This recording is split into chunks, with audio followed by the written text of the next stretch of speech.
우리 주 예수 그리스도로 드는 은혜와 평강이 여러분 모두와 함께 하시기를 바랍니다. 지난 주일에 이어서 오늘의 말씀 제목도 공교롭게 이 보네포 목사님의 책 제목이 되었는데요. 나를 따르라. 이 책은 20세기 최고의 책으로 선정될 만큼 아주 훌륭한 책이고, 또 그리스도의 제자인 우리가 꼭 읽어봐야 할 참 좋은 책이지만, 오늘도 이 책을 소개해 드리려는데 목적이 있는 것은 아닙니다. 물론 후반부에 가서 이 책을 인용하는 부분이 조금 나오지만, 전체적으로는 오늘 본문 말씀을 풀어가려고 노력했다는 것을 먼저 말씀드립니다. 오늘 우리가 읽은 누가복음의 말씀은 크게 두 부분으로 나눌 수 있는데요. 전반부 51절부터 56절까지는 사마리아 동네가 예수의 영접을 거부했다, 이런 이야기죠. 그리고 57절부터 마지막 절까지는 예수를 따르겠다고 하는 세 사람의 이야기, 이렇게 이어지고 있습니다. 근데 이 개역 성경은 이 단락의 제목을 나를 따르라, 이렇게 설정했으니 제가 오늘 말씀 제목을 왜 나를 따르라로 삼았는지 어느 정도 설명이 된 것 같습니다. 우선 전반부의 이야기를 좀 간단히 하면, 지금 예수님은 예루살렘을 향해 먼 여행을 가시는 길이었습니다. 이스라엘의 북쪽에서 이 남쪽으로 가는 긴 여행 가운데 사마리아 지역, 북쪽 지역에 있는 그 사마리아의 지역을 경유하겠다, 이렇게 마음을 먹으신 거예요. 하지만 이 사마리아 사람들은 예수님을 거부했죠. 유대인들과 사마리아 사람들의 관계가 서로 적대적인 관계였다라고 하는 것을 감안하면 우리는 충분히 이해할 수 있는 대목이지만, 제자들의 반응은 필요 이상으로 과격해 보입니다. 하늘에서 불이 내려와 저들을 태워버리시면 어떻겠습니까? 정작 그런 명령을 하더라도 그런 일을 행할 수 있는 능력이 없음에도 불구하고 이런 이야기를 하는 거죠. 아무튼 예수님은 그런 난폭한 생각을 한 제자들을 꾸짖으시고 다른 마을로 가셨다, 성경은 기록하고 있죠. 근데 여러분, 도대체 이 이야기를 기록한 이 저자의 의도는 뭘까요? 굳이 안 해도 될 이야기 같은데 이런 이야기를 하는 그 의도가 뭘까요?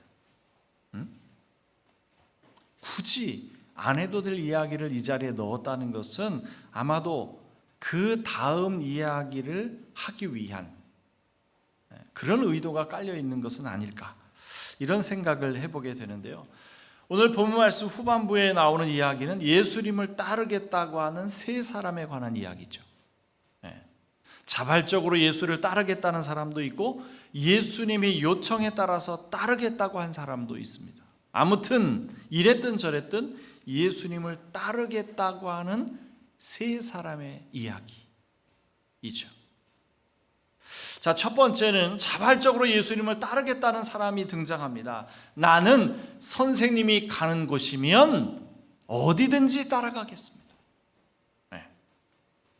말은 참 멋지죠. 참 잘했는데, 말은 참 잘했는데, 글쎄요, 과연 이 사람이 예수님을 끝까지 따라갔을까요? 그랬을 가능성도 있지만 그렇지 않았을 가능성도 있습니다. 두 가지 경우가 다 가능할 것 같은데, 전체적인 정황상을 보면 그렇지 않았을 가능성이 훨씬 더 커 보입니다.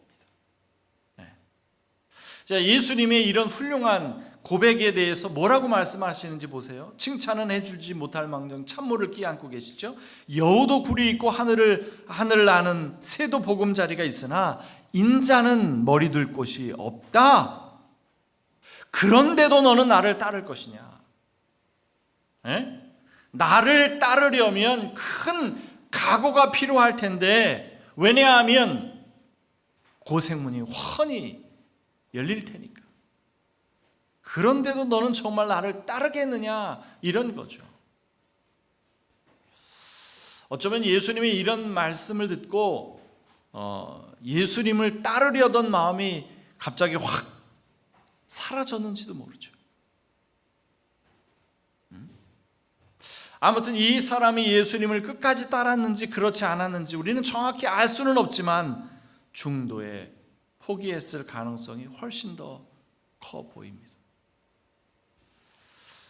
두 번째 사람은 나를 따르라고 하는 예수님의 요청을 듣고 이렇게 말하죠. 주님, 내가 먼저 가서 아버지의 장례를 치르도록 허락하여 주십시오. 나를 따르라고 하는 예수님의 요청에 분명 거부한 것은 아닙니다. 따르기는 따를 것인데 먼저 아버지의 장례를 치르고 와서 따르면 안 되겠습니까? 이런 이야기죠. 여러분, 다른 이유도 아니고 아버지의 장례를 치르겠다고 하는데 안 된다고 할 수 있어요? 네? 안 된다고 할 수 있습니까? 그런데 예수님이 뭐라고 대답하는지 보세요. 아주 비정한 말씀을 하십니다. 죽은 사람들을 장사하는 일은 죽은 사람들에게 맡겨두고 너는 가서 하나님의 나라를 전파하여라. 우리 예수님이 이렇게 비정하신 분이었나요? 네? 이렇게나 매정하신 분이었어요? 아버지의 장례도 치르지 못하게 할 만큼 몰인정하고 무정하신 분이었습니까? 어떤 특별한 다른 이유가 있었던 것은 아닐까요? 여러분, 그런데 말입니다. 이 사람의 아버지 장례는 하나의 핑계였다면, 만약에 아버지의 장례를 치르겠다고 하는 것이 핑계였다면, 예수님을 따르겠다고 하는 그것을 회피하기 위한 수단으로서 아버지의 장례를 핑계 삼은 것이라면 상황은 전혀 달라지겠죠. 사람의 마음을 꿰뚫어 보시는 예수님께서 아버지의 장례는 하나의 핑계거리에 불과하다라고 하는 것을 아시고 이런 무정한 말씀을 하시며 하나님 나라의 긴박성을 알린 것이라고 보는 것이 훨씬 더 개연성이 있어 보이지 않습니까? 이렇게 보는 것이 훨씬 더 자연스럽지 않아요? 여러분들은 어떻게 보실지 모르겠습니다만 저는 그렇게 보입니다. 세 번째 사람 역시 두 번째 사람과 비슷한 경우라고 할 수 있는데요. 그가 선택한 구실은 가족과의 작별이었습니다. 마치 전쟁터에 끌려가는 사람처럼 가족과 작별하고 와서 주님을 따르면 안 되겠습니까? 이런 이야기죠. 여러분, 오늘 우리가 구약의 말씀으로 열왕기상 9장을 읽었는데요. 여기서도 유사한 이야기가 등장하고 있죠. 엘리야가 엘리사를 불렀을 때 엘리사는 아버지와 어머니에게 작별 인사를 하고 난 다음에 선생님을 따르겠다, 그것을 허락해달라, 이런 이야기를 하죠. 근데 엘리야는 엘리사의 요청을 수락했고요, 엘리사는 고향으로 돌아가서 부모님께 인사도 드리고 하던 일도 잘 정리하고 난 다음에 엘리야의 제자가 되었다고 성경은 기록하고 있습니다. 자, 그런데 오늘 본문에서는 그것마저도 허락하지 않는 거예요. 예수님은 아주 매몰차게 말씀하시죠. 누구든지 손에 쟁기를 잡고 뒤를 돌아보는 사람은 하나님 나라에 합당하지 않다. 왜 이러시는 거죠? 도대체? 그러니까 쟁기를 잡은 농부는 앞으로 내다봐야지 뒤를 돌아보면 고랑을 만들 수 없다, 이런 말씀을 하시면서 그의 결단성 없는 망설임을 꼬집고 계신 겁니다. 그 정도로 하나님의 나라는 지금 긴박하다, 위급하다, 이런 말씀을 하시는 거죠.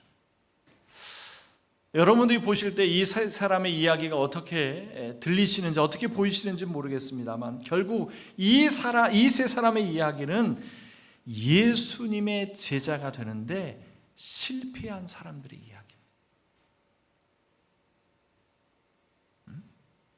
전반부의 이야기와 종합해 봐도 예수님을 거절한 이야기, 또 예수님의 제자가 되는데 실패한 사람들의 이야기, 이렇게 이어지는 거죠. 여러분, 우리가 성경 속에 나타난 예수님의 이야기를 볼 때 예수님은 정말 당대의 큰 슈퍼스타처럼 큰 인기를 끄는 분이다, 이렇게 보이실지 모르겠지만, 정작 예수님을 따랐던 사람은 불과 몇 사람이 안 되는 외로운 스타였죠. 그것은 오늘날도 크게 다르지 않습니다. 예수 그리스도를 따르겠다고 하는 기독교인의 숫자는 타 종교에 비해서도 많다며 비교 우위를 자랑하지만, 그 가운데 정작 그리스도의 제자가 과연 몇이나 될까?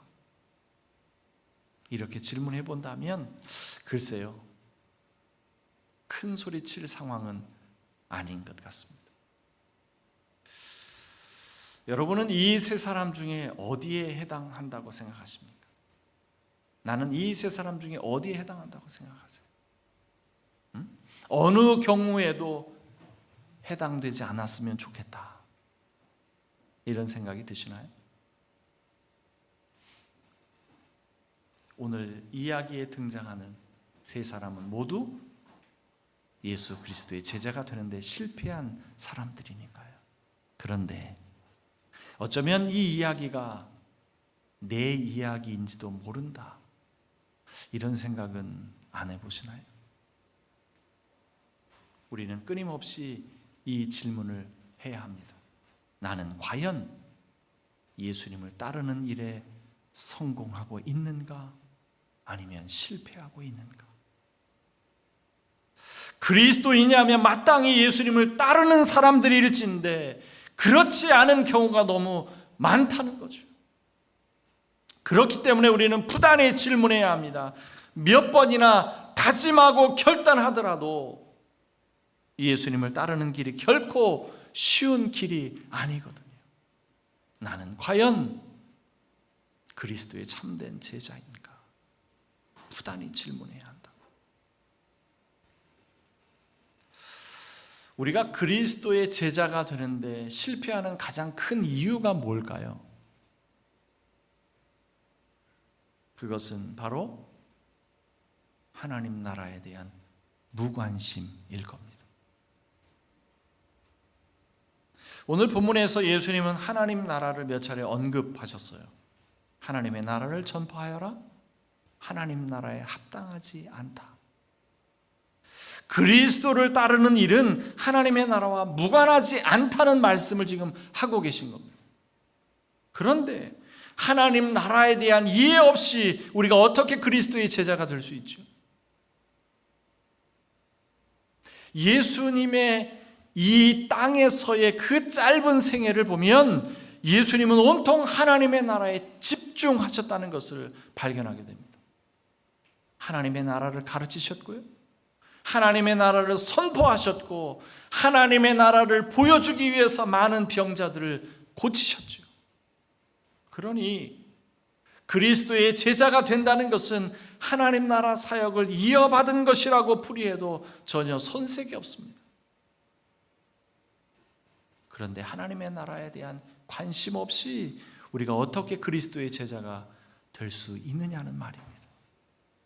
하나님 나라에 대한 무관심은 곧 그리스도의 제자가 되는 일에 실패를 의미합니다. 그리고 또 하나, 복종에 대한 오해입니다. 복종에 대한 오해. 여러분, 제자의 필수 요건은 복종이죠. 복종하지 않는다면 제자의 길을 스스로 포기하는 일일 테니까요. 그런데 우리가 말하는 복종은 맹목적인 복종과 다릅니다. 무비판적이고 앞뒤 따지지도 않고 복종하는 그런 율법적인 복종, 의무적인 성격 아닙니다. 성경이 말하는 순종은 이런 맹목적이고 율법적인 복종이 전혀 아니라는 말이에요. 여러분, 2년 전인가요? 제자 훈련을 한다며 인분 먹인 그런 교회가 언론 보도를 통해서 큰 파문을 일으켰던 적이 있죠. 그 리더십 훈련 코스를 보니까요, 소용차 트렁크에 갇히기, 잠 안 자기, 매 맞기, 심지어는 인분과 구더기를 먹는 그런 훈련도 있더라고요. 성경에서 말하는 복종이라고 하는 것이 이렇게 맹목적이고 율법적인 복종을 말하는 겁니까? 앞뒤 가리지도 않고 무조건 다 따라야 하는 그런 복종이에요? 어처구니가 없죠. 보네포는 책에서 말합니다. 예수님께서 명령하시면서 요구하시는 것은 율법적인 복종이 아니라 한 가지, 곧 믿음뿐이다. 믿는 사람만이 순종하고 순종하는 사람만이 믿는다. 이렇게 말해요. 여러분, 복음서에 보면 젊은 부자 관원 이야기가 나오잖아요. 예수님은 영생을 얻고자 하는 그에게 너의 재물을 다 팔아서 가난한 사람들에게 나누어 주고 나를 따라라. 그러나 안타깝게도 그 젊은이는 근심하며 예수님을 떠나갔다 그랬죠. 그가 만약 재물에 구속되지 않고 가난하더라도 죄 용서받는 것에 만족하고 믿음 안에서 예수님과 친교를 나누는 삶에 만족했더라면 그는 아마도 기꺼이 순종했을 겁니다. 하지만 그는 안타깝게도 믿음과 순종을 포기했죠. 그리스도의 제자가 되는 것을 포기하고 실패하고 말았습니다. 예수님의 명령을 율법적인 복종으로 오해하면 그 명령에 복종하든 아니면 불복종하든 모두 제자가 되는 일에 실패하는 겁니다. 예수님이 요구하시는 것은 오로지 믿음뿐입니다. 그 믿음이 순종을 낳게 하는 거죠. 이 보네포는 책의 일부 서두에서 값싼 은혜와 값비싼 은혜를 구분하면서 교회 상태를 예리하게 분석합니다. 값싼 은혜란 투매 상품인 은혜, 헐값에 팔리는 용서, 헐값에 팔리는 위로, 헐값에 팔리는 성찬, 교회의 무진장한 저장고에서 무분별한 손으로 거침없이 무한정 쏟아내는 은혜, 대가나 희생을 전혀 요구하지 않는 은혜를 의미한다. 값싼 은혜는 죄인을 의롭다 인정하는 것이 아니라 죄를 의롭다 인정하는 것이라고 말할 수 있다. 곧 예수 그리스도를 따르지 않고 은혜로 만족하라는 것이다. 바로 이것이 죄를 의롭다 인정하는 값싼 은혜다. 이런 값싼 은혜는 우리 교회의 숙적이라고 핏대를 세웁니다. 그렇다면 값비싼 은혜는 뭡니까? 값비싼 은혜는 밭에 감춰진 보화다. 사람은 그 보화를 얻으려고 가서 자기가 가진 모든 것을 기꺼이 팔아서 그 밭을 산다. 값비싼 은혜는 귀중한 진주다. 상인은 자기의 모든 상품을 값으로 내어주고 그 진주를 산다. 은혜가 무엇보다 값비싼 것은 그것이 하나님께서 소중하기 때문이고 이를 위해 하나님이 자기 아들의 목숨을 대가로 지급하셨기 때문이다. 은혜가 값비싼 것은 따르라고 부르기 때문이다. 그것이 은혜인 것은 예수 그리스도를 따르라고 부르기 때문이다. 은혜가 값비싼 까닭은 사람에게 예수 그리스도를 따르라는 명예를 씌우기 때문이고, 그것이 은혜인 것은 예수께서 내 멍에는 편하고 내 짐은 가볍다 말씀하시기 때문이다. 보네퍼가 말하는 값비싼 은혜는 은혜를 받은 것에 대한 큰 대가를 치르게 합니다. 그것은 곧 제자로서의 삶을 말하는 것이죠. 그런데 그가 말하는 제자로서의 삶은 분명 바리새인이나 사두개인의 삶과 결이 다릅니다. 율법의 무거운 짐에서 벗어나는 자유가 있기 때문입니다. 나를 따르라, 나를 따르라 라고 하는 이런 부르심은 결코 율법이 아니라는 겁니다. 부르심 그 자체가 은혜라는 거죠. 내가 제자로 부르심을 받았다는 것은 진정한 은혜인 것입니다. 그러니 우리가 그리스도의 제자로 부름받았다는 사실을 율법적인 복종으로 오해하는 일이 없기를 바랍니다. 우리에게 참된 믿음이 있다면 그 부르심에 단순한 순종으로 응답할 뿐입니다. 헬무트 틸리케는 이런 말을 합니다. 그리스도인들은 해야 한다는 율법주의의 독재 아래에 있는 것이 아니라 그리스도인의 자유라는 범위 안에서 할 수 있다는 능력 주심 아래 있음을 아는 것이다. 여러분, 제자로서의 삶은 이 세상과 관계된 모든 것을 끊고 오로지 교회 안에서 하나님의 말씀만 듣고 그 말씀에 맹목적으로 복종하며 살라는 뜻이 아닙니다. 우리는 그런 율법적인 삶을 철저히 거부합니다. 우리는 우리 사회 공동체를 이루는 시민사회의 일원으로서 각자의 역할과 책임을 다하며 충실히 살아가야 합니다.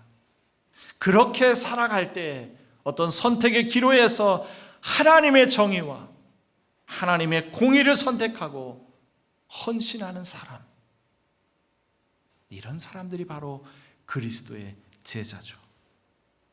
예를 들면 소유 중심적인 삶을 선택할 것이냐, 아니면 존재 중심적인 삶을 선택할 것이냐, 이러한 중대한 결정에 있어서 하나님의 뜻에 가까운 쪽을 택하는 것이고, 나 중심적인 삶을 살 것이냐, 아니면 공동체 중심적인 삶을 살 것이냐, 이러한 선택의 갈림길에서 그리스도의 길을 따르는 사람들, 이런 사람들이 바로 그리스도의 제자입니다.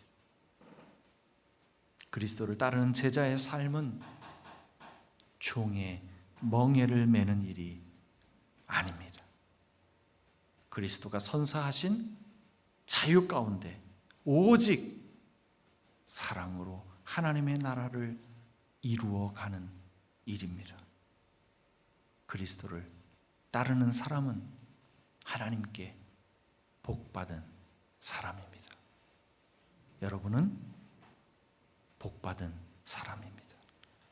모든 지각에 뛰어난 하나님의 평강이 그리스도 예수 안에서 여러분의 마음과 생각을 지킬지어다. 아멘.